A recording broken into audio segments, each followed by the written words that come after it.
Assalamualaikum warahmatullahi wabarakatuh. Waalaikumsalam warahmatullahi wabarakatuh.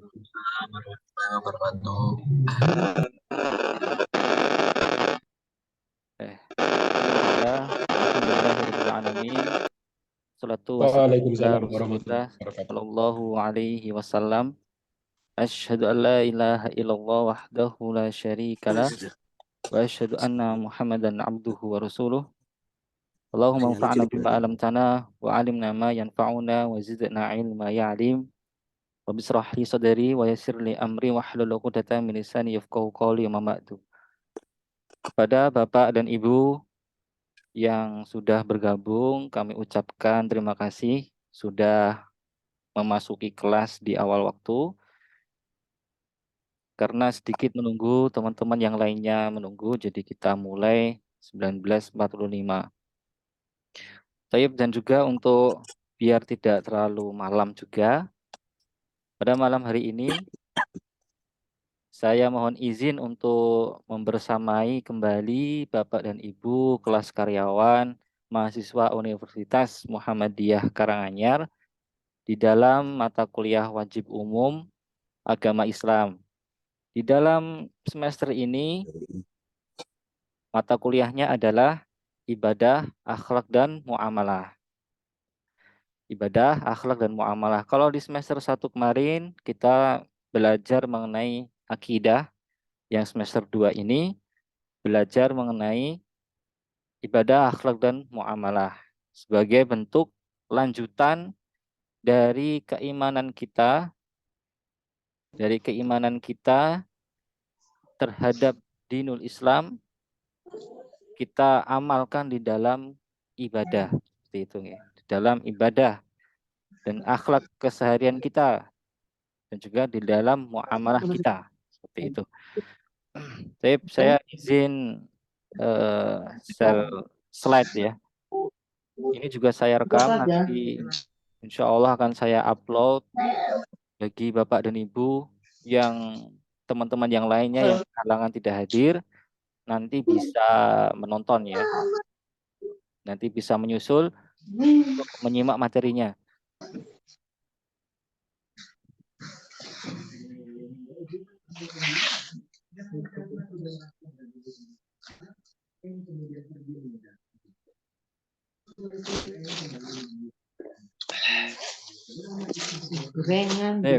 Slide-nya sudah terlihat ya Bapak dan Ibu? Sudah, Ustaz. Oh iya, kita melupakan bahwa di kuliah ini kita memulai dulu sebelum masuk ke materi. Kita awali dengan membaca surat Al-Fatihah bersama-sama. Dari ta'awud, yang mahasiswanya tidak perlu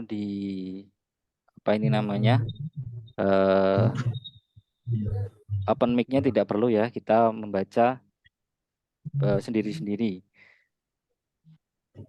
Tapi membacanya bareng lewat Zoom.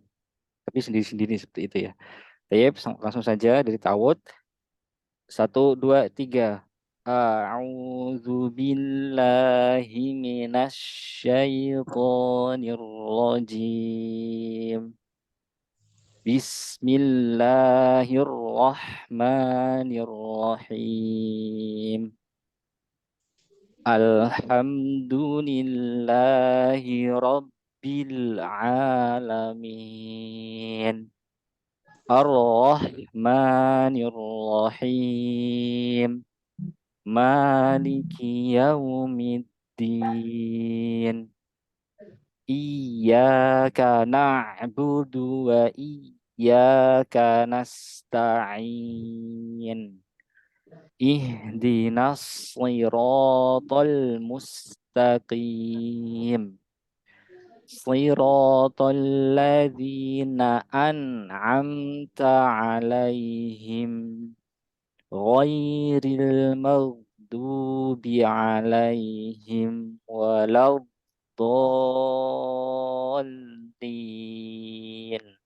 Amin. Jadi Bapak dan Ibu, surat Al-Fatihah ini nanti juga perlu kita belajar bagaimana membaca Al-Fatihah dengan baik dan benar. Di dalam ibadah, terutama di dalam sholat, itu para ulama sepakat bahwa membaca Al-Fatihah itu wajib. Jadi nanti di dalam mata kuliah ini juga berlaku bagi mahasiswa reguler. Bapak dan Ibu nanti mohon mengerjakan tugas individu. Salah satunya adalah mengirimkan rekaman bacaan Al-Fatihah.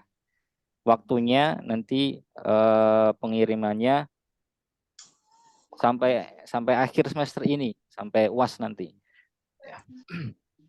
Itu sedikit informasi mengenai tugas individu. Nanti akan ada slide yang menjelaskan tugas itu. Baik, jadi di dalam mata kuliah ini sudah ada yang baca Al-Fatihah. Insyaallah. Bismillahirrahmanirrahim. Alhamdulillahi Rabbil Alamin. Yang membaca Al-Fatihah, mohon Bapak, mohon maaf untuk nanti direkam, dikirimkan. Untuk sekarang kita memasuki materi terlebih dahulu. Alhamdulillah. Jadi di dalam mata kuliah ini, yakni salah satu tugas Muhammadiyah. Muhammadiyah itu adalah lembaga dakwah ya, amar ma'ruf nahi mungkar, dan menyebarkan semangat hidup Islami seperti itu ya. Semangat hidup Islami di dalam kehidupan sehari-hari. Salah satunya di dalam kehidupan sehari-hari itu adalah menghiasi waktu-waktu kita dengan ibadah. Menghiasi kehidupan kita dengan akhlak karimah, ya, akhlak yang baik, dan menghiasi kehidupan kita dengan muamalah ya, yang sesuai dengan syariat Islam. Maka dari itu di dalam kampus Muhammadiyah cukup ditekankan mengenai materi ibadah, akhlak, dan muamalah. Namun sebenarnya kalau diukur dari neraca keilmuan, di dalam mata kuliah ini tidak terlalu banyak ya. Materinya tidak dalam dan banyak. Jadi hanya kita belajar tradisi ilmiah di perguruan tinggi itu diskusi sebenarnya. Kalau bisa tatap muka itu kita lebih enak untuk diskusi.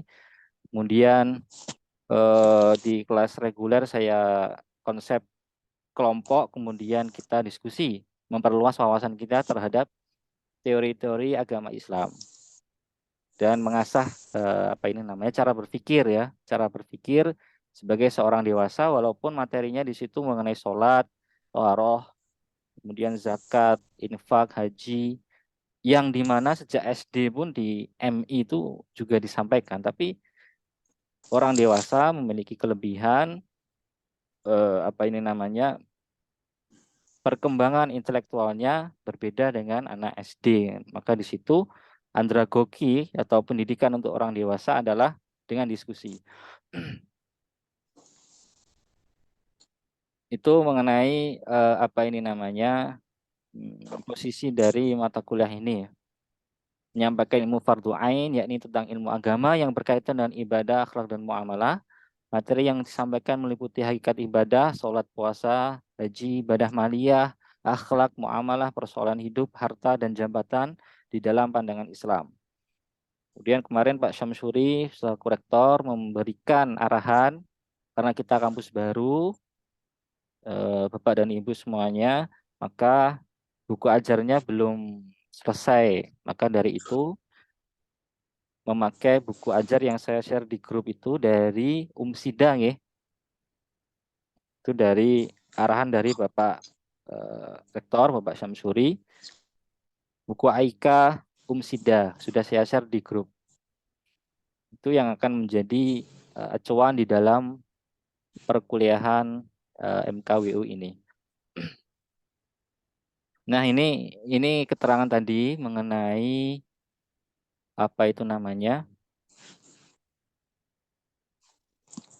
adanya tugas mandiri ya tadi. Ini di dalam kontrak kuliah sebagaimana apa ini namanya secara normatif ya, Bapak dan Ibu ada kewajiban hadir, kewajiban mengerjakan tugas,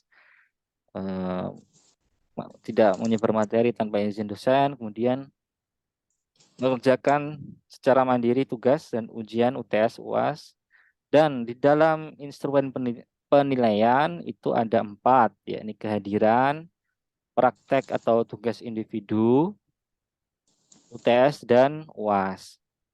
Kalau di reguler ada tugas kelompok. Karena Bapak dan Ibu di sini, mohon maaf juga saya tidak bisa offline dan saya minta ke kampus kalau mengajar lagi bisanya online. Jadi instrumennya hanya ada 4.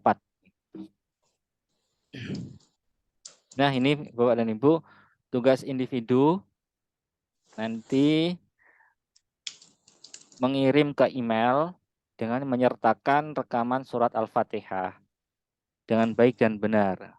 Jadi secara tidak langsung kami mengajak untuk belajar tahsin Al-Fatihah.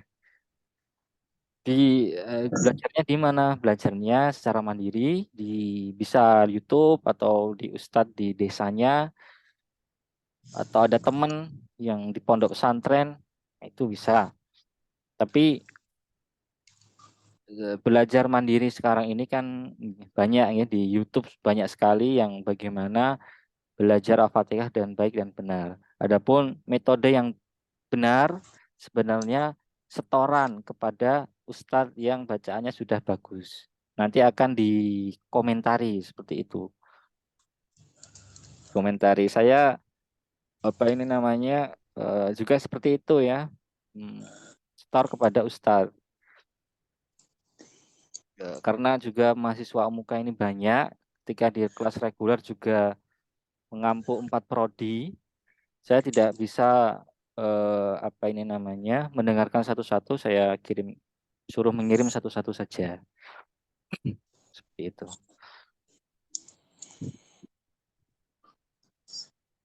Itu yang pertama mengenai surat Al-Fatihah. Kemudian yang kedua mengenai foto masjid yang biasa untuk sholat 5 waktu. Jadi Bapak dan Ibu, Mas dan Mbak, apa ini biasanya sholatnya di mana? Seperti itu ya. Agar saya juga tahu, mungkin kalau lagi bepergian, ini kayak saya pernah lihat, mahasiswa UMUKA pernah ada yang sholat di sini gitu misalnya. Dan secara apa ini namanya, secara tidak langsung ya, ini mata kuliah ibadah akhlak muamalah ini secara teori ya kita kuliah di sini mungkin ya cuman untuk mendapatkan nilai atau mendapatkan SKS biar kita selesai kuliah begitu ya. Tapi esensinya adalah Bapak dan Ibu di sini mengamalkan Islam itu sendiri sesuai dengan yang sudah dipahami, kan seperti itu. Memperbaiki amal ibadah di kehidupan sehari-hari, dan itu ada unsur-unsur yang bersifatnya pribadi ya, hubungan kita dengan Allah Subhanahu wa taala, bagaimana apa ini namanya kita membangun jiwa spiritual kita terhadap Allah, dengan Allah Subhanahu wa taala. Itu saya kan tidak bisa mengukur ya. Cuman di sini kalau misalnya apa ini namanya ada mahasiswa yang belum sholat 5 waktu, coba direnungkan kembali bahwa sholat 5 waktu itu adalah wajib. Mungkin kalau masih ada yang bingung, wah iya ya saya sholat 5 waktu itu di mana ya? Wah ini kan berarti perlu ya diingatkan bahwa sholat 5 waktu terutama untuk laki-laki itu hukumnya wajib. Dan wajibnya di masjid. Seharusnya kita semua memiliki masjid yang biasa kita pakai untuk sholat. Seperti itu. Kemudian yang ketiga ini adalah keaktifan dalam bermasyarakat dan memakmurkan masjid. Jadi jika Bapak dan Ibu di sini ada yang takmir masjid atau ngajar TPA, ya itu dikirimkan saja. Dikirimkan fotonya bisa atau lembaran kepanitiaan bukti kepanitiaan atau apa itu bisa lewat foto. Nah, kalau Anda di sini berarti Bapak dan Ibu adalah seorang muslim yang apa ini namanya? Sudah dewasa ya, sudah keislamannya sudah bagus, sudah sholat lima waktu sudah selesai, kemudian bahkan aktif untuk memakmurkan masjid atau bahkan aktif berdakwah, maka di mata kuliah saya ini saya beri nilai tambahan kan gitu. Berarti apa ini Mas Mbak semuanya, Bapak dan Ibu semuanya mungkin malah lebih soleh daripada saya begitu kan. Nah, jadi biar adil juga untuk mahasiswa, ternyata pengamalan keislamannya, ibadah, akhlak muamalahnya di masyarakat sudah bagus, kita beri nilai. Seperti itu, maksudnya seperti itu ya, Bapak dan Ibu semuanya. Dan kirim ke email saya seperti tugas makalah yang sebelumnya. Tugas pengumpulannya, tugas mandiri AIK, tulis nama, NIM, nama, prodi, gitu ya. NIM, nama, prodi. Oh iya, kalau kelas karyawan berarti nanti ditambahin kelas karyawan seperti itu ya Bapak dan Ibu. Formatnya ditambah keterangan kelas karyawan biar tidak tercampur dengan prodi yang lain. Nanti apa ini namanya? Teks ini atau slide ini akan saya kirim di grup bagi Bapak dan Ibu yang belum hadir, nanti agar bisa tahu dan minta tolong untuk saling mengingatkan mengerjakan tugasnya agar instrumen penilaiannya tidak kosong ya Bapak dan Ibu. Karena di absensi ini ada 39 dan partisipannya di sini baru 20. Berarti ada yang tidak hadir 19 ya. 19 mahasiswa belum hadir. Ya, jadi nanti akan saya share juga di grup. Ini contoh pengiriman yang sudah dikirim dari mahasiswa. Langsung saja di badan email tersebut kirimkan gitu rekamannya, masjid terdekat atau masjid yang biasa dipakai sholat. Ini sholat taraweh memakmurkan masjid jadi jamaah. Oke, udah apa.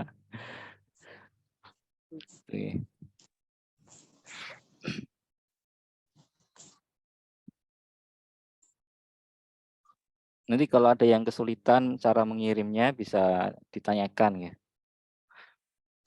Ini contoh-contohnya mahasiswa yang sudah mengirim tugas pribadi cukup seperti ini. Di foto saja, kemudian untuk rekamannya bisa pakai HP ya, handphone. Sekarang juga mudah rekaman di HP, kemudian dikirim lewat email. Yang penting di sini untuk memudahkan saya memasukkan data, nama, NIM, prodi, nanti biar cepat gitu.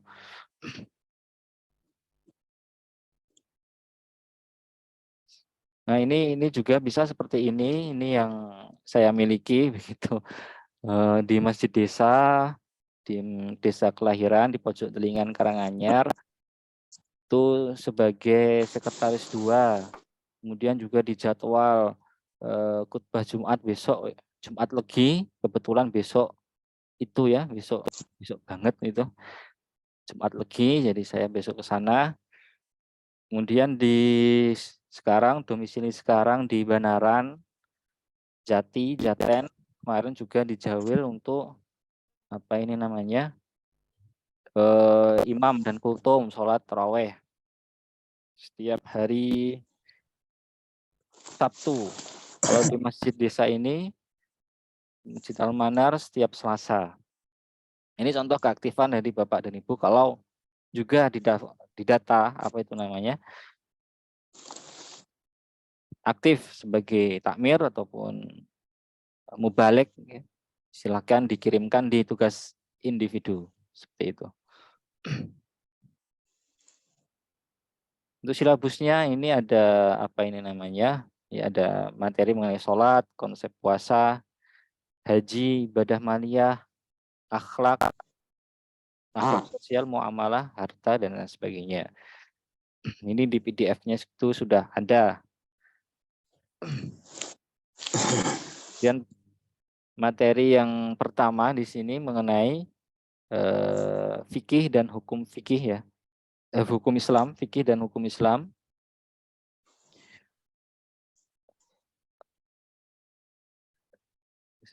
Sebentar.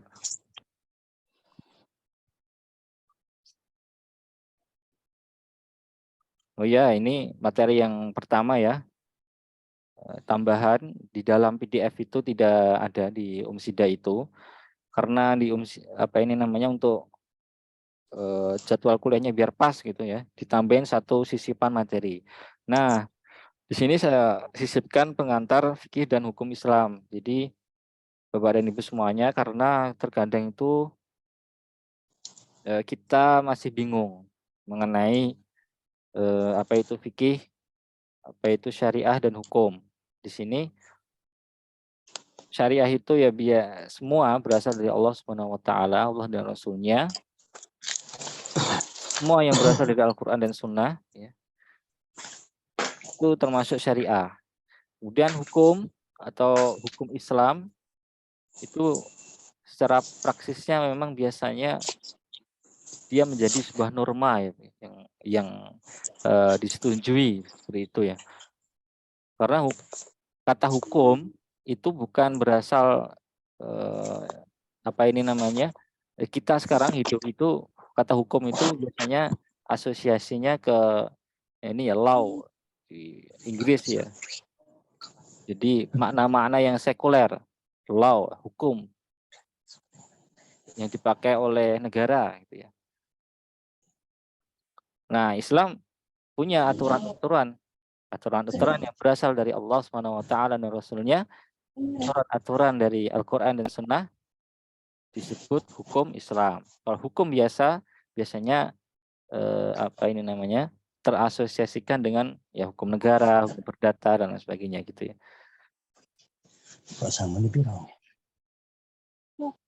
Nah, hukum Islam itu mencakup pengertian syariah dan fikih. Nah, di fikih ini kaifiat ya, kaifiat ibadah biasanya berkaitan dengan ibadah praktis. Nah, di dalam kuliah ini lebih banyak membahas mengenai menyinggung hal-hal yang praktis, hal-hal yang sederhana itu di fikih. Maka dari itu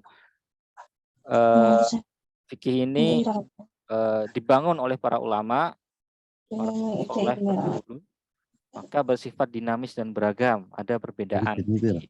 Dan perbedaan fikih itu adalah hal yang biasa. Sebenarnya maksud dari pengantar mata kuliah ini adalah Bapak dan Ibu, Mas dan Mbak semuanya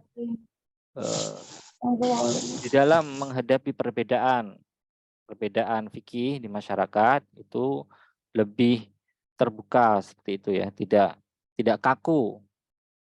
Karena di dalam fikih itu perbedaan itu hal yang lumrah. Nah, di balik fikih itu ada ilmu namanya usul fikih. Dan di dalam usul fikih itulah para ulama menentukan cara-cara ibadah berdasarkan pemahaman para ulama tersebut dengan kaidah-kaidah umum ya. Dari usul fikih itulah ya menjadi dasar pijakan bagi ilmu fikih. Nah, ini usul fikih ini materi yang di balik fikihnya ya dia dalam. Biasanya orang-orang yang apa ini namanya fokus kepada syariah dan naik levelnya lebih dari orang awam, lebih dari ustadz malah. Belajar seorang ulama atau ilmuwan yang mau masuk kepada studi Islam yang lebih tinggi biasanya belajarnya usul fikih. Kalau kita sebagai orang awam, orang biasa cukup belajar fikih itu sudah menjadi hal yang apa yang penting. Kita memiliki pemahaman fikih yang baik dan bisa mengamalkannya di kehidupan sehari-hari. Jadi di dalam fikih itu nanti juga ada madhab ya yang besar itu ada apa ini namanya? Ada Hanafi, Hambali, Maliki, Syafi'i. Saya kira sudah masyhur, sudah dikenal ya. dan mazhab yang lain ya, masih ada mazhab yang lain tapi tidak besar. Yang besar adalah keempat ini. Di dalam sebenarnya ada kajian unik dan cukup penting dipahami bagi ketarjihan. Jadi di dalam Muhammadiyah itu ada tarjih dan tajdid gitu ya. Bagaimana para ulama ilmuwan di dalam Muhammadiyah itu menentukan kaifiat yang dipilih. Itu kan ada majelis tarjih dan tajdid. Kemarin dosen-dosen AIK biasanya setahun sekali itu ada semacam undangan untuk sosialisasi ketarjihan. Kemarin sebelum Ramadan, termasuk bagaimana cara Muhammadiyah menetapkan satu Syawal dengan tekniknya, teknik hisabnya itu disosialisasikan dan manhajnya itu disosialisasikan. Kalau bahasa sederhananya adalah Muhammadiyah itu tidak bermadhab, satu madhab gitu, tapi juga tidak anti madhab. Jadi penjelasannya agak panjang dan menarik sebenarnya, tapi cukup diketahui saja kalau Muhammadiyah itu tidak masuk ke satu mazhab, tapi juga tidak anti mazhab. Saya materi kedua mengenai hakikat ibadah. Ini berkaitan dengan mengapa manusia harus beribadah, apakah tujuan hidup manusia di bumi, kenapa manusia lahir dan dihidupkan, apa makna hidup ini. Jadi manusia itu makhluk yang diberikan akal pikiran dan dia mampu berpikir, begitu ya. Dari situ muncul kegundahan. Ada sesuatu yang tidak dipahami dan biasanya manusia itu khawatir dengan hal-hal yang tidak diketahui. Hatinya itu condong kepada ketidaktenangan terhadap apa-apa yang belum diketahui. Contoh misalnya rizki itu aja ya. Nanti yang belum punya kerjaan besok itu kerja di mana gitu.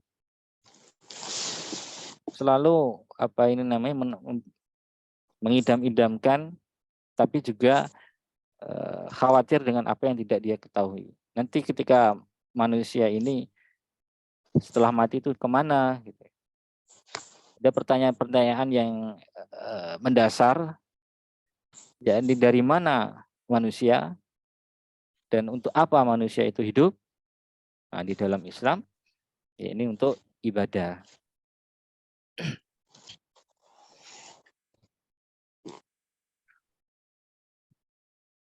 Di dalam konsep ibadah di dalam Islam itu dia bermakna tunduk, taat, merendahkan diri dan hina, merendahkan diri atau hina dan pengabdian. Jadi makna ibadah itu di dalam Islam seperti itu. Jadi keempat keempat sikap inilah yang disebut dengan ibadah, saling terkait. Gitu. Kita tunduk, kemudian kita taat, kemudian kita mengabdi, dan kita merendahkan diri. Itulah bagaimana kita beribadah kepada Allah Subhanahu wa Ta'ala.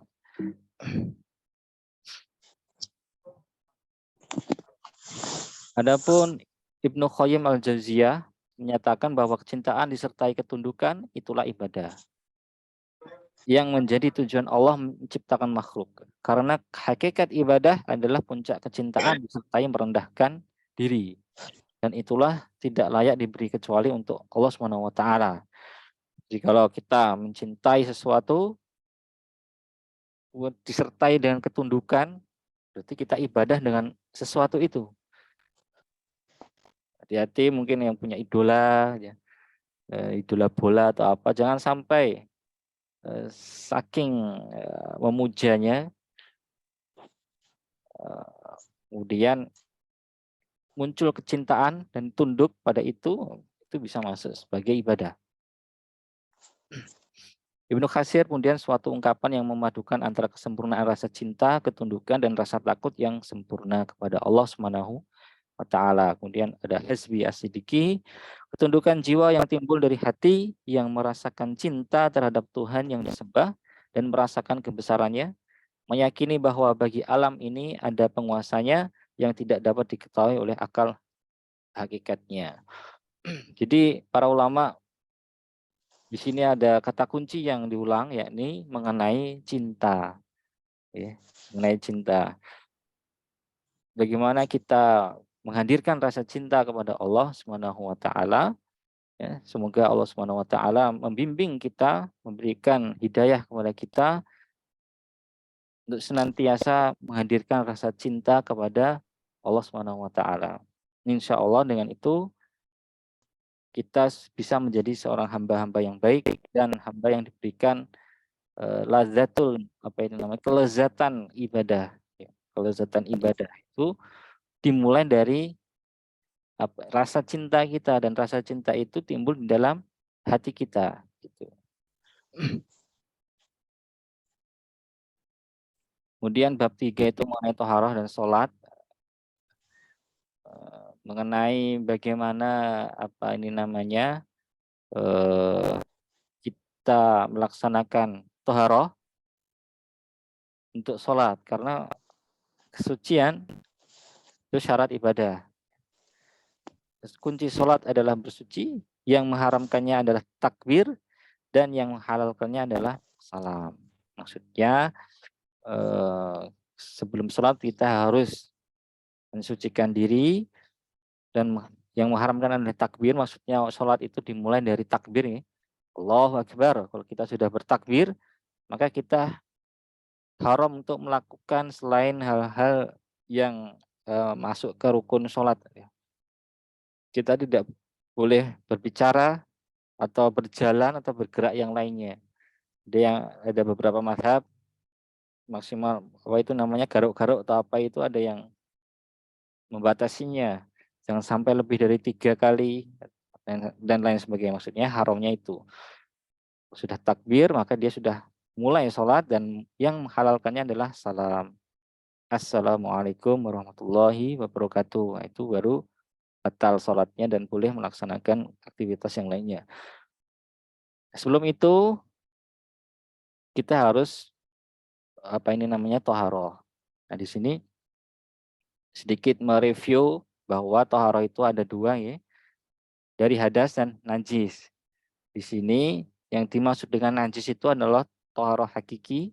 Ada hal-hal yang terkait dengan kebersihan badan, pakaian, dan tempat sholat dari najis. Maka dapat dikatakan bahwa toharoh hakiki adalah terbebasnya seorang dari najis. Jadi najis itu lebih kepada hal-hal yang fisik, ya, fisik. Najis, oh kamu najis, berarti itu berkaitan dengan fisik. Itu harus dibersihkan dahulu. Nah, kemudian ada yang satunya adalah hadas. Ada najis, ada hadas. Ya, hadas itu disebut juga dengan toharoh hukmi, bahwa hadas inilah apa ini namanya, yang membuat kita sah untuk ibadah secara apa ini namanya, hukmi, ya. Jadi toharoh secara hukmi itu tidak terlihat kotorannya secara fisik, atau bahkan tidak ada kotoran yang menempel pada diri kita. Dalam toharoh hukmi, kebersihan fisik belum menjamin dipandang bersih menurut hukum. Contohnya misalnya apa ini namanya, mohon maaf, misalnya kentut gitu, ya Bapak dan Ibu. Kita kentut itu keluarnya juga dari belakang, tapi ketika itu kita berhadas, dan mungkin kalau ada baunya tidak lama kemudian hilang. Tapi kita sudah buang angin, maka berhadas. Dia harus disucikan dengan wudhu seperti itu. Baru bisa kita melaksanakan ibadah. Hal ini karena bersih secara hukum adalah kesucian secara ritual. Contoh lagi juga mengenai tertidur. Jika seorang tertidur sehabis mandi dan wudhu, kemudian ia mau sholat, dia harus wudhu kembali agar sah sholatnya. Ya, kalau kita ketiduran, kalau kita tidur itu berhadas ya. Kalau najis, sesuatu yang fisik, biasanya asosiasinya ke hal yang kotor begitu ya. Tapi kalau hadas itu tidak selalu yang kotor. Contohnya tadi adalah mandi. Contohnya adalah tidur.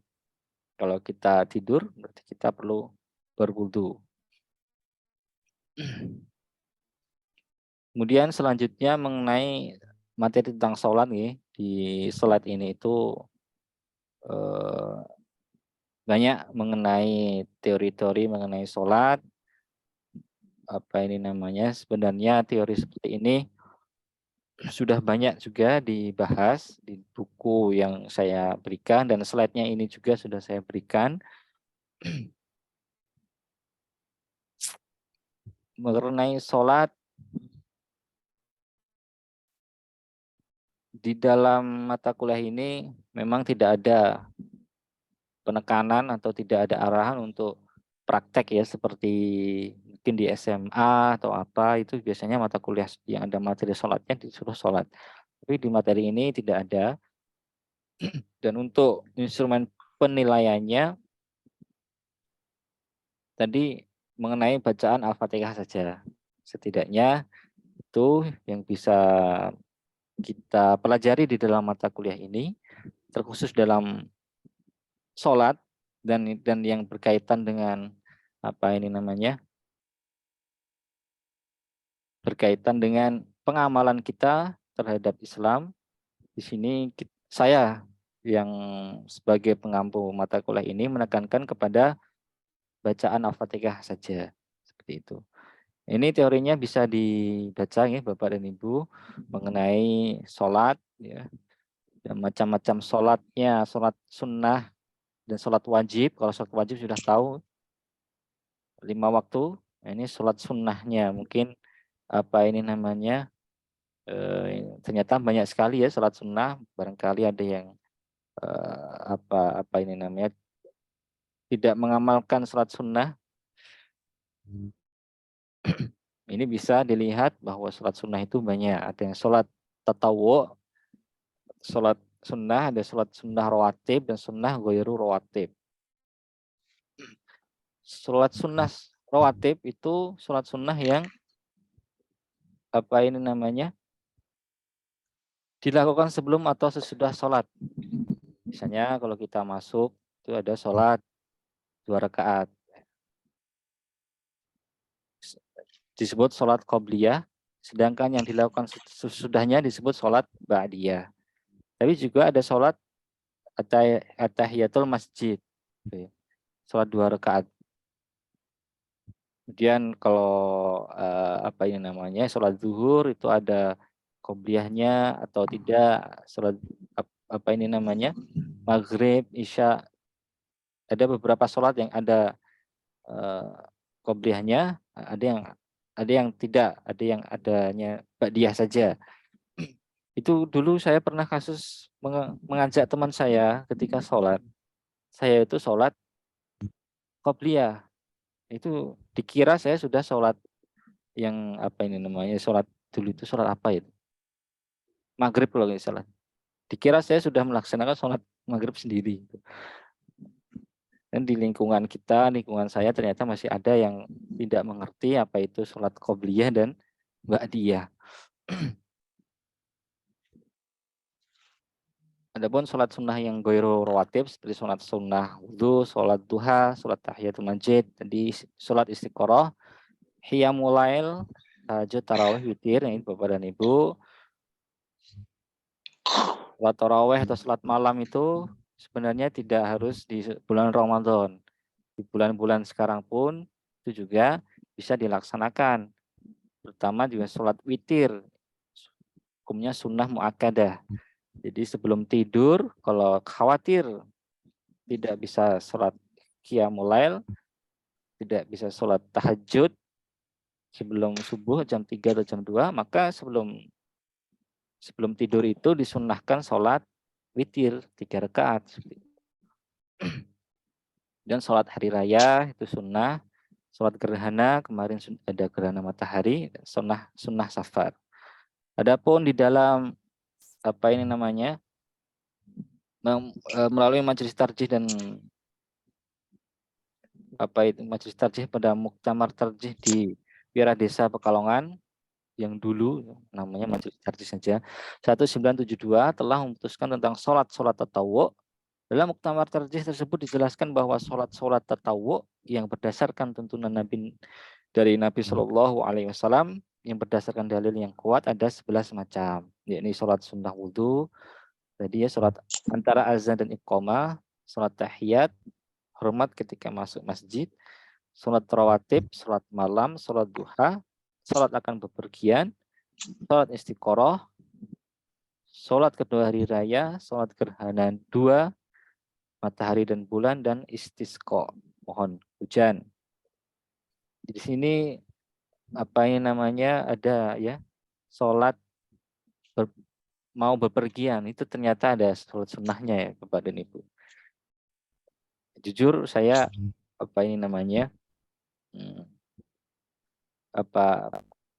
tahu ini belum lama begitu ya. Oh, ternyata ada ya sholat bepergian itu disunnahkan sebelum kita bepergian sholat dulu.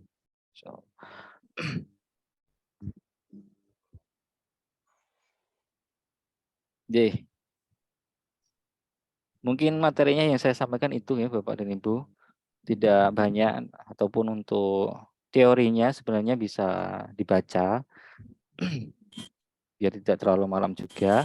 Tapi yang penting untuk malam hari ini tugas individunya saya sampaikan dan mohon untuk diperhatikan, terutama bagi mahasiswa yang baru hadir. Untuk absensinya saya foto saja ya yang hadir ini. Nanti akan saya rekap. Presensinya sudah saya bawa soalnya. Nanti tinggal saya rekap saja. Insya Allah nanti akan saya catat yang hadir dari Zoom ini. Nah, untuk itu mungkin Bapak dan Ibu, kalau ada yang mau ditanyakan.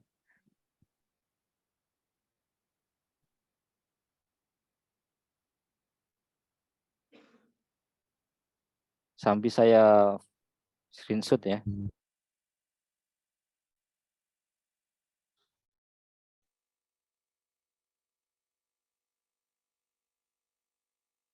Nggak harus kelihatan muka kan Pak, Mas dosen? Jadi nggak harus Ibu, nggak apa-apa. Ini ada namanya. Iya. Kon macake tele, piye nek Gus?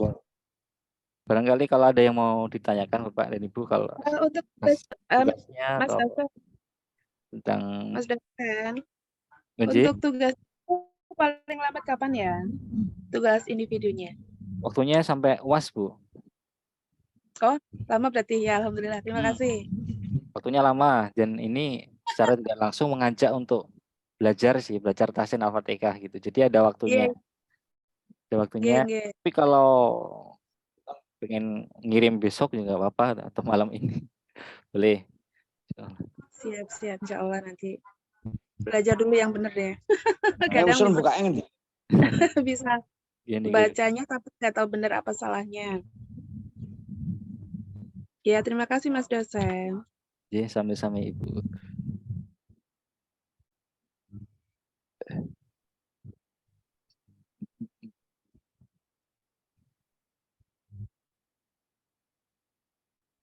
Sebentar, Ana.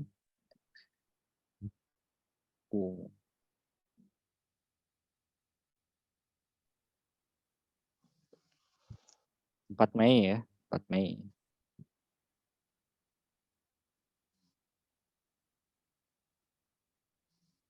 Pak Ustadz, apakah ini tidak ada absen begitu Pak Ustadz? Untuk link absennya dari enten nih Pak. Ini saya screenshot lewat Zoom. Oke, Tolong siap. dibaca. Matur Nanti nuwun. akan saya Oke, Assalamualaikum. nanti akan saya rekap sambil ini lagi saya screenshot, sambil saya screenshot silahkan kalau Bapak dan Ibu mau ada yang ditanyakan lagi.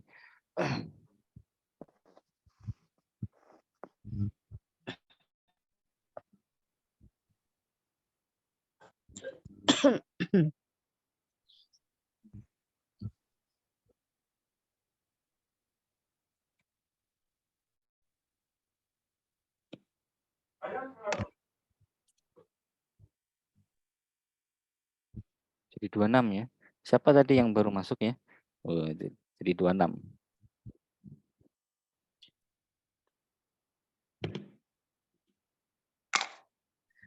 Baik.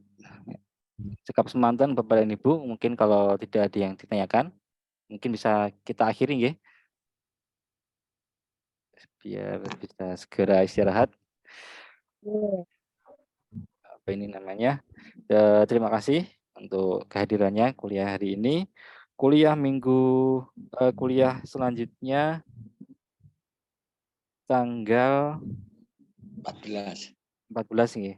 Insyaallah hari Sabtu sama penugasan UTS. Tip mungkin cukup sekian. Kalau ada salah katanya saya mohon maaf. Subhanakallahumma wa bihamdika asyhadu an la ilaha illa anta astaghfiruka wa atubu ilaik. Assalamualaikum warahmatullahi wabarakatuh.